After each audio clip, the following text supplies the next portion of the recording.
இதயம் wishes you a very happy new year.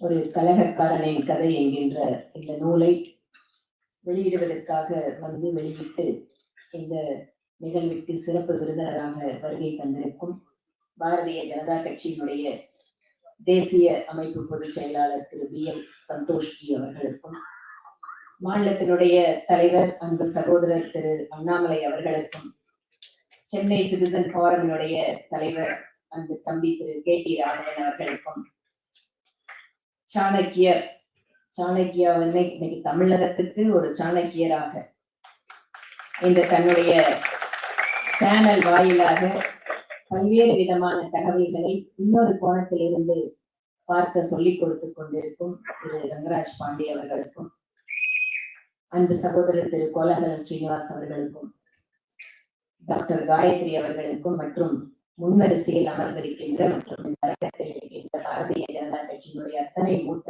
நிர்வாகிகள், வருகை புரிந்திருக்க ஊடக நண்பர்கள் அத்தனை பேருக்கும் என்னுடைய வணக்கத்தை சொல்லி, அன்பு தம்பி சூர்யா அவர்கள் இன்று ஒரு நூலாசிரியராக, அதுவும் இவ்வளவு ஒரு மிகப்பெரிய ஒரு விழா அரங்கிலே இன்றைய நிகழ்ச்சியினுடைய கதாநாயகனாக அமர்ந்திருக்கிறார் என்றால் அந்த அன்பு தம்பிக்கு முதலில் என்னுடைய வாழ்த்துக்கள். 2013ஆம் வருடம் அல்லது 12ஆம் வருடம் என்னோட வீட்டுக்கு ஒரு மாணவராக இந்த தம்பி வருகிறார். பிஜேபி எனக்கு ரொம்ப பிடிக்கும். பூனேல லா காலேஜ்ல படிச்சேன். நான் வந்து இங்க வந்து பிஜேபியில நான் அசோசியேட் பண்ணிக்கணும்னு ஆசைப்படுறேன் அப்படின்னு சொல்லிட்டு 2012 வீட்டுக்கு வராரு. அதற்கு பின்பாக அரசியல் களம், அதற்கு பின்பாக அமைச்சருடைய உதவியாளர், அதுக்கு பின்பாக நேரடியாக அரசியல் களத்திலே ஏற்ற இறக்கங்கள், தன்னுடைய வீட்டிலே இருக்கின்ற, எனக்கு வந்து ஒரு மூத்த மகனை போல சில சமயம் நான் நினைப்பேன். ஏனென்றால் என்னோட குழந்தைகளோடு அவர் வந்து எப்பவுமே நெருக்கமா விளையாடிட்டு இருக்கு பார்க்கும்போது வீட்டில் இருக்கின்ற இன்னொரு ஒரு மகனாக நான் பார்ப்பது பழக்கம். அந்த ஒரு மூத்த மகன் இன்று தேசிய அமைப்பு பொதுச் செயலாளரை, அவருடைய அந்த ஆர்வம் என்பது எப்பவுமே தேசிய அமைப்பு பொதுச் செயலாளர் தமிழ்நாட்டுல நம்மளுக்கு கட்சி அரங்கத்துல அவரை பத்தி நிறைய தெரியும். ஆனா பொதுவெளியில் இந்த மாதிரியான நிகழ்ச்சிகளை ரொம்ப குறைச்சலாதான் கலந்துக்கிறார். வழக்கமாக இந்த மாதிரி எழுதுபவர்களுக்கு மிகப்பெரிய ஊக்கம் கொடுப்பவர். அந்த எழுதுறவங்களுக்காக தனியா உற்சாகம் கொடுத்து அவங்களை ஊக்கப்படுத்தி இன்றைக்கு அந்த விழாவிற்கு அவரே சிறப்பு விருந்தினராக, ஏனென்றால் இந்த தேதிக்காக தம்பி சூர்யா வருடக்கணக்காக காத்து கொண்டிருந்தார். இன்று ஆர்கனைசேஷன் எலெக்ஷன் நடக்குது நாடு முழுக்க. அந்த நேரத்தில் இதற்காக தேதி கொடுத்து நம்முடைய தேசிய அமைப்பு பொதுச் செயலாளர் வந்திருக்கிறார் என்றால் கட்சியினுடைய நிர்வாகிகளுக்கு, ஊழியர்களுக்கு அவர் கொடுக்கின்ற உத்வேகத்திற்கு ஒரு மிகச்சிறந்த எடுத்துக்காட்டாக நான் பார்க்கிறேன்.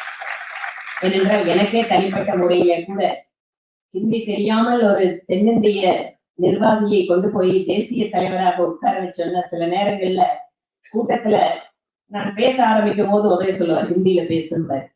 மனசுக்குள்ள கொஞ்சம் கோபமா வேற இருக்கும், என்னடா என்ன ஹிந்தியில திடீர்னு இப்பதான் கத்துட்டு இருக்கிறோம் அப்படின்னு. ஆனா அதனால என்ன ஆச்சுன்னா சிறிது சிறிதாக எனக்கே வந்து உரையாற்றுவதற்கு ஒரு தன்னம்பிக்கை வந்துச்சு. அதற்கு பின்பாக நிறைய கூட்டங்கள்ல அவர் சொல்றாங்க, மத்தவங்க சொன்னாங்க, பரவாயில்லையே தமிழ்நாட்டுல இருந்து ஒரு ஆள் ஹிந்தி பேச ஆரம்பிச்சுட்டாங்க, ரொம்பலாம் அதிகமா இல்ல கொஞ்சம். ஆனா அந்த அளவுக்கு ஒரு கட்சி எப்படி ஒவ்வொரு ஊழியர்களுக்கும் அவர்களுடைய திறமைகளை வளர்த்துவதற்கான வாய்ப்புகளை கொடுத்து அவர்களை உற்சாகப்படுத்த வேண்டும் என்பதற்கு இந்த விழாவும் ஒரு எடுத்துக்காட்டு.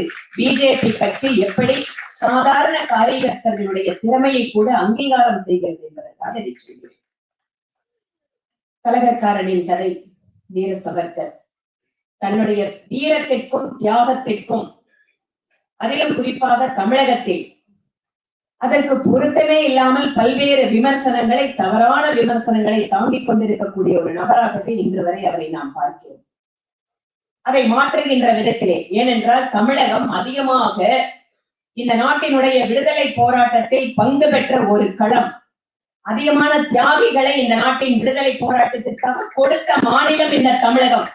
ஆனால் திட்டமிட்ட ரீதியிலே, அரசியல் ரீதியாக தமிழகம் ஒரு தனி அடையாளத்தோடு இருக்கிறது. இது தேசத்தினுடைய மற்ற சிந்தனை போக்கிற்கு மாறுபட்டு நிற்கிறது என்கின்ற பல்வேறு விதமான விஷம பிரச்சாரங்களில் இந்த சாவர்கர் அவர்களுடைய கதையும் அவருடைய வாழ்க்கை வரலாறு. அதனால் சரியான பார்வையிலே வரலாற்றை உண்மையாக மக்களுக்கு சொல்ல வேண்டும் என்பதற்காக ஒரு சீரிய முயற்சியை அன்பு தம்பி சூர்யா அவர்கள் என்று எடுத்திருக்கிறார். இந்த நூல் என்பது வீர சாவர்கர் அவருடைய வரலாற்றினை, உண்மையான வரலாற்றினை தமிழக மக்களுக்கு அறிமுகப்படுத்துகின்ற முயற்சி. எத்தனையோ ஆயிரக்கணக்கான நபர்கள் நம்முடைய கண்களுக்கு தெரியாமல், அவர்களுடைய தியாகத்தை பற்றி வெளியே தெரியாமல் எத்தனையோ பேர் இந்த நாட்டுக்காக தங்கள் வாழ்வை அர்ப்பணித்திருக்கிறார்கள். ஆனால் தன்னுடைய வாழ்வை கொடுத்தும் கூட அதை தவறான விதத்தில் ஒரு தலைமுறைக்கெல்லாம் சொல்லிக் கொண்டிருக்கின்ற வேலையை இதற்கு முன்பாக அரசாங்கத்தில் இருந்தவர்களும் செய்து கொண்டுதான் இருந்தார்கள்.